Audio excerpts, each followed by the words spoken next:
जय हिंद साथियों, स्वागत है आपका self study classes with Sumit Jain YouTube channel और दोस्तों ऐप में। दोस्तों बहुत सारे स्टूडेंट को ऐप डाउनलोड नहीं करते बन रहा है या फिर कर भी लिया है तो कोर्स भी नहीं देख पा रहे हैं। तो मैं आज उनको बता दूं कि ये जो सेल्फ स्टडी क्लासेस इस प्रकार से जब आप प्ले स्टोर से करते हैं तो ये आपका वेल जो है आइकन उसमें लगा हुआ है ना। तो इस प्रकार से सेल्फ स्टडी क्लासेस आपको सर्च करना है और ऐसे आइकन में आपको ऐप मिलने वाला है। ठीक है, तो दोस्तों हम देखें कि प्ले स्टोर में आपको इस प्रकार से दिखेगा ये सेल्फ स्टडी क्लासेस। ठीक है, ये प्ले स्टोर में आपको सेल्फ स्टडी क्लासेस का ऐप दिखने वाला है। ठीक है, ये इमेज उसमें डली है, ये आइकन, ये लोगो उसमें डला है। ठीक है, अब दोस्तों इसको इंस्टॉल करना है, यहां से आप इंस्टॉल करेंगे। ठीक है, अब इंस्टॉल करेंगे तो वहां पर आपको नंबर मांगेगा, जीमेल नंबर मांगेगा, तो आपको ओटीपी आएगा, तो आप रजिस्टर करके आगे बढ़ेंगे। दोस्तों आज हम हिंदी साहित्य में पढ़ने वाले छायावाद की टॉप 20 रचनाएं। जी हाँ दोस्तों, आपको पता है कि 1918 से 1936 तक का जो काल माना जाता है वो छायावाद का काल माना जाता है और छायावाद के प्रवर्तक जयशंकर प्रसाद माने जाते हैं, जो कि ईलाचंद्र जोशी ने इन्हें माना है, जबकि रामचंद्र शुक्ल ने मुकुटधर पांडे को छायावाद का प्रवर्तक माना और सुमित्रा नंदन पंत को नंद दुलारी वाजपेयी ने छायावाद का प्रवर्तक माना। तो अलग अलग विद्वानों ने छायावाद का प्रवर्तक अलग अलग माना है। दोस्तों वही छायावाद के बारे में आज हम पढ़ने वाले हैं, वही छायावाद की रचनाओं के बारे में पढ़ने वाले। इसके पहले हमने आपको द्विवेदी योग है ना और भारतेंदु योग, रीतिकाल, भक्तिकाल आदि सभी रचनाएं याद करवा दी। दोस्तों अब आज आपकी बारी है कि दोस्तों आपको व्हाट्सएप ग्रुप से जुड़ना है। व्हाट्सएप ग्रुप से जुड़ने के लिए 9098609291 ये आप व्हाट्सएप ग्रुप में जुड़ सकते हैं दोस्तों, और आप ज्वाइन मेंबर चैनल के बन सकते हैं। ठीक है, ज्वाइन मेंबर बनने के लिए चैनल पर ज्वाइन बटन दिया है, ज्वाइन पर क्लिक करेंगे तो वहां पर 3 दोस्तों प्लान है। सबसे पहला प्लान है सिल्वर प्लान। सिल्वर प्लान में आपको 59 रुपये पे करना होगा। ठीक है, फिर है गोल्ड प्लान, 159 रुपये पे करना होगा। डायमंड प्लान जो कि दोस्तों आपको 299 रुपये करना होगा। 59 वाले सिल्वर प्लान में आपको दोस्तों क्या किया जाएगा, आपका कमेंट हाईलाइट होगा। ठीक है, आप लाइव स्ट्रीमिंग वाली वीडियो देख सकेंगे। ठीक है, गोल्ड प्लान में दोस्तों आपको और एक्स्ट्रा मिल जाएगा कि आपको इमोजी मिलेगा, लाइव स्ट्रीम मिलेगी, वॉलपेपर्स से संबंधित होंगे है ना।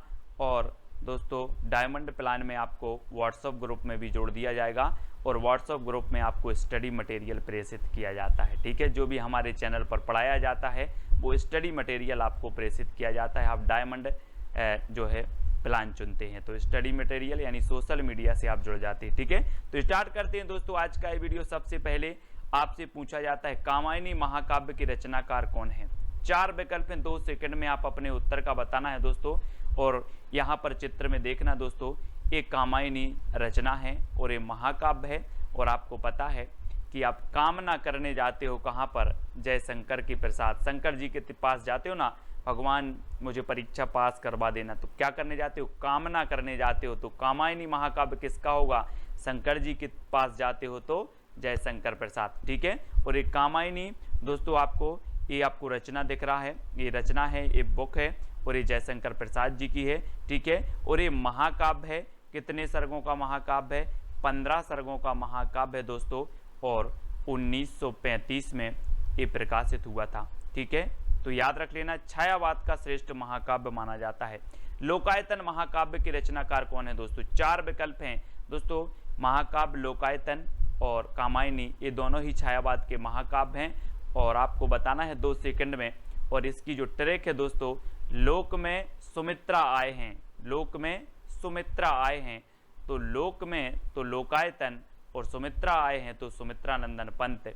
ये सुमित्रा नंदन पंत का महाकाव्य माना जाता है दोस्तों लोकायतन। ठीक है, यानी बी नंबर आपका सही हो जाएगा। आपको ट्रिक याद रखनी है, लोक में सुमित्रा आए हैं, लोक से लोकायतन और सुमित्रा से सुमित्रा नंदन पंत। ठीक है, पल्लव के रचनाकार कौन है दोस्तों। 4 विकल्प हैं, जब तक मैं आपको बता दूं कि जो पल्लव है इसे छायावाद का घोषणा पत्र, छायावाद का मैनिफेस्टो कहा जाता है। पंत जी की प्रसिद्धि का आधार भी कौन सा है, पल्लव ग्रंथ है। और ये किसकी है, पंत जी की है, सुमित्रा नंदन पंत। और इन्हें प्रकृति का चेतेरा कवि भी कहा जाता है ना, प्रकृति का सुकुमार कवि, प्रकृति का चेतेरा कवि। और दोस्तों सुमित्रा से पल्लव पड़ा है। आप बोलते ना कि किससे पाला पड़ गया यार, वही है, सुमित्रा से पाला पड़ा है, सुमित्रा से पल्लव पड़ा है। ठीक है, तो सुमित्रा से पल्लव पड़ा तो सुमित्रा नंदन पंत की रचना हो जाएगी पल्लव। तुलसीदास के रचनाकार कौन है? 4 विकल्प हैं, जयशंकर प्रसाद, सुमित्रा नंदन पंत, निराला, महादेवी वर्मा। और आपको पता है दोस्तों तुलसीदास एक श्रेष्ठ कवि हैं और तुलसीदास रचना भी है, तो तुलसीदास निराला कवि है, तुलसीदास निराला कवि है, तो तुलसीदास तो निराला कवि है ही दोस्तों, और तुलसीदास जो रचना है ये भी निराली रचना है, यानी कि निराली से और निराला से आपका निराला सा नंबर सही हो जाएगा। आपको याद रख लेना तुलसीदास निराला कवि है। ठीक है, तो ये तुलसीदास रचना निराला की हो जाएगी। ठीक है, अगला है दोस्तों राम की शक्ति पूजा के रचनाकार कौन है? बहुत ही बढ़िया रचना है और मोस्ट इंपॉर्टेंट है दोस्तों।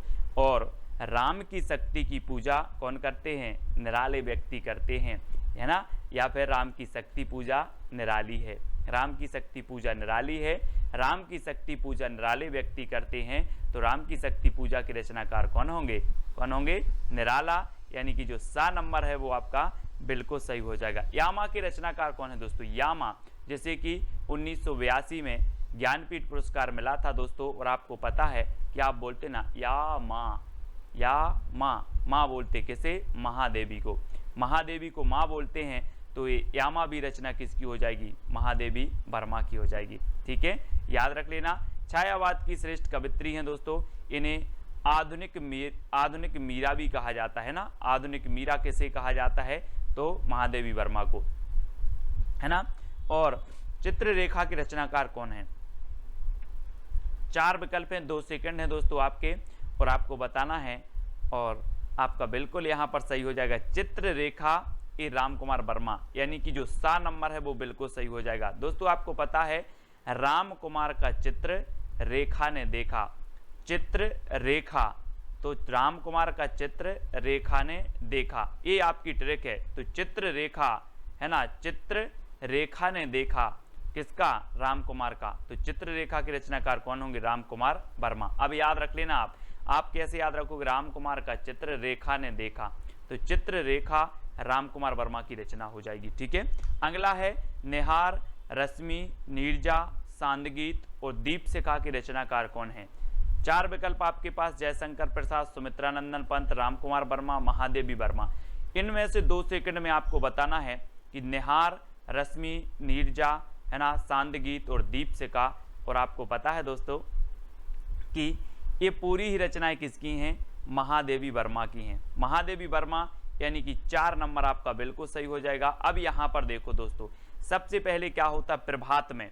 सबसे पहले जब हमारा सुबह होता है, प्रभात होता है, तब निहार आता है। निहार यानी कि ओस आता है कि सुबह सुबह की नहीं, ओस आता है, तो निहार आता है, निहार। ठीक है, फिर क्या आती है? रश्मि, यानी कि सूरज की ज्योति आती हैं, तो रश्मि आती है। ठीक है, फिर रश्मि आती है, और फिर दोस्तों नीरजा खिलती है, यानी कि जो है कमल खिलता है ना, कमल खिलता है, तो नीरजा खिलता है।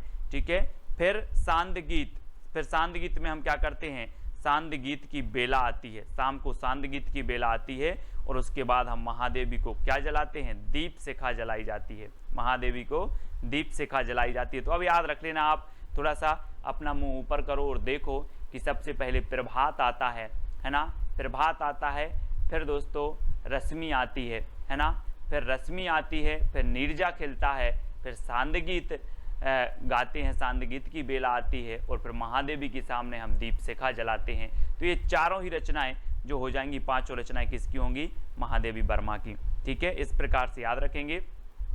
और अगला देखो दोस्तों, नए पत्ते की रचनाकार कौन है? जयशंकर प्रसाद, सुमित्रा नंदन पंत, निराला, महादेवी वर्मा। कौन है? ये सारी की सारी रचनाएं, ये सारी की सारी जो PDF स्टडी मटेरियल है दोस्तों, वो ज्वाइन मेंबर को ज्वाइन व्हाट्सएप ग्रुप में मिल पाएंगे। ठीक है, नए पत्ते के रचनाकार कौन है? और आपको पता है दोस्तों ये नए पत्ते, है ना, ये किसकी रचना है? सूर्यकांत त्रिपाठी, निराला। और आपने पेड़ में देखे होंगे जब नए पत्ते आते हैं तो बिल्कुल निराले पत्ते होते हैं। कैसे होते हैं? निराले होते हैं, नए पत्ते निराले होते हैं। तो नए पत्ते के रचनाकार कौन होंगे? निराला जी। ठीक है, अगला है निर्माल्य एक तारा के रचनाकार कौन है? 4 विकल्प हैं, बहुत ही बढ़िया प्रश्न है। और दोस्तों आपको पता है कि निर्मल एक तारा का वियोगी है, निर्मल एक तारा का वियोगी है, तो निर्मल से निर्माल, एक तारा से एक तारा का वियोगी है, सो मोहनलाल महतो वियोगी। ये वियोगी की रचनाएं हैं कौन सी? निर्मल और एक तारा। कैसे याद किया? आपको ट्रिक दी कि निर्मल एक तारा का वियोगी है, निर्मल एक तारा का वियोगी है, तो निर्मल और एक तारा के रचनाकार कौन होंगे? मोहनलाल महतो वियोगी। ठीक है। पंछी और रागिनी के रचनाकार कौन है दोस्तों? गोपाल सिंह नेपाली, सुमित्रानंदन पंत, मोहनलाल महतो या फिर महादेवी वर्मा। पंछी और रागिनी, और प्रश्न क्रमांक 11 में आपका बिल्कुल सही आंसर होगा रागिनी का नेपाली पंछी, रागिनी का नेपाली पंछी। तो रागिनी से रागिनी और नेपाली से हो जाएंगे आपके कौन? गोपाल सिंह नेपाली, और पंछी से पंछी। तो पंछी और रागिनी जो रचना है वो किसकी है? गोपाल सिंह नेपाली की। आपको ट्रिक याद रखना है, रागिनी का नेपाली पंछी, रागिनी का नेपाली पंछी। तो रागिनी और पंछी ये गोपाल सिंह नेपाली की रचना हो जाएंगी। ठीक है। अगला है दोस्तों अमृत और विष की रचनाकार कौन है? अमृत और विष 4 विकल्प हैं, और दोस्तों अगर आपने विष को अमृत समझकर पी लिया तो आपका उदय नहीं हो पाएगा। फिर क्या नहीं हो पाएगा? उदय नहीं हो पाएगा। तो अमृत और विष की रचनाकार कौन होंगे? बोले सर हमने विष को अमृत समझकर पी लिया और फिर उदय नहीं हुआ कभी। तो उदय शंकर भट्ट है ना, उदय शंकर भट्ट। और ये एक रचना अमृत और विष अमृतलाल नागर की भी है, कंफ्यूज नहीं होना। और ये अमृत और विष जो रचना है ये किसकी है? उदय शंकर भट्ट की भी है। ठीक है। तो डी नंबर आपका बिल्कुल सही है। कलापी की रचनाकार कौन है? कलापी। दोस्तों यहां पर देखो कला, एक कला लिखा है और आप बोलते हो सर मुझे कला सीखना है। मैंने बोला कितनी कला सीखना है? तो आपने कहा सर मुझे 80 कला सीखना है। कितनी सीखना है? 80। तो कला से कलापी और कला सीखना है कितनी? 80। तो आरसी प्रसाद सिंह, आरसी 80 से आरसी प्रसाद सिंह की रचना है कलापी। कई बार पूछी गई है। अब कभी नहीं बोलना कितनी कला सीखना है, 80 कला सीखना है, 80। ठीक है। अगला है अंतर्ध्वनि की रचनाकार कौन है दोस्तों? अंतर्ध्वनि, अंतर की ध्वनि मतलब अंदर की ध्वनि को जानो, अंतर की ध्वनि को जानना है। तो जानना है तो जनार्दन झा, जनार्दन है ना। अंतर्ध्वनि को क्या करना है? जानना है, जनार्दन, जनार्दन झा द्वैज की रचना हो जाएगी बी नंबर। अंतर्ध्वनि के रचनाकार कौन है आपसे पूछा जाएगा तो आप बोलोगे सर अंतर की ध्वनि को जानना है तो जनार्दन झा। ठीक है। अगला है मानसी, राका और विसर्जन की रचनाकार कौन है? दोस्तों एक मानसी राम त्रिपाठी जी की भी है। ठीक है। और याद रख लेना है, और ये मानसी जो रचना है ये आपकी उदय शंकर भट्ट की भी है। ठीक है। ऐसे आप याद रखेंगे मानसी, राका और विसर्जन। मानसी रुको, उदय शंकर का विसर्जन मत करना। मानसी रुको, उदय शंकर का विसर्जन मत करना। तो मानसी से मानसी, रुको से राका और विसर्जन से विसर्जन। मानसी, राका और विसर्जन है ना। और अमृत और विष ये 4 रचनाएं इनकी हैं कौन की? उदय शंकर भट्ट की। मानसी रुको, उदय शंकर का विसर्जन मत करना। मानसी रुको, उदय शंकर का विसर्जन मत करना। ये किसकी रचनाएं हो गई? उदय शंकर भट्ट, यानी डी नंबर आपका बिल्कुल सही हो जाएगा। ठीक है। अगला है कुकुरमुत्ता के रचनाकार कौन है? 4 विकल्प हैं दोस्तों। जरा इस चित्र को देखो, कुकुरमुत्ता ये किसकी है? ये देखो बिल्कुल निराला होता है दोस्तों। ये कुकुरमुत्ता देखो कैसा छत्ता सा बना है, निराला ही होता है। आप देखो जरा निराला, ये निराला होता है कुकुरमुत्ता। तो ये कुकुरमुत्ता के रचनाकार कौन होंगे? निराला है ना। बोले सर कुकुरमुत्ता चित्र में देखा ये निराला होता है, तो निराला की रचना हो जाएगी, ये सूर्यकांत त्रिपाठी निराला। ठीक है। अगला देखो खादी के फूल की रचनाकार कौन है? 4 विकल्प हैं, और दोस्तों ये संयुक्त रचना मानी जाती है 2 कवियों की। और वो कवि कौन से हैं? बच्चन के पंती ने खादी के फूल पहने। अपन बोलते ना नाती पंती, तो बच्चन के पंती ने खादी के फूल पहने, याद रख लेना है ना। बच्चन के पंती ने खादी के फूल पहने, तो ये खादी के फूल रचना है। और बच्चन के पंती ने पहनी, तो बच्चन और पंत, बच्चन और पंत की ये संयुक्त रचना मानी जाती है दोनों की। यानी कि विकल्प नंबर आपका सा जो है वो बिल्कुल सही हो जाएगा। खादी के फूल बच्चन के पंती ने पहले है ना, बच्चन के पंती ने खादी के फूल पहने। ये ट्रिक है आपकी। तो खादी के फूल जो रचना है ये बच्चन और पंत की हो जाएगी। ठीक है, इसको आप याद रखेंगे।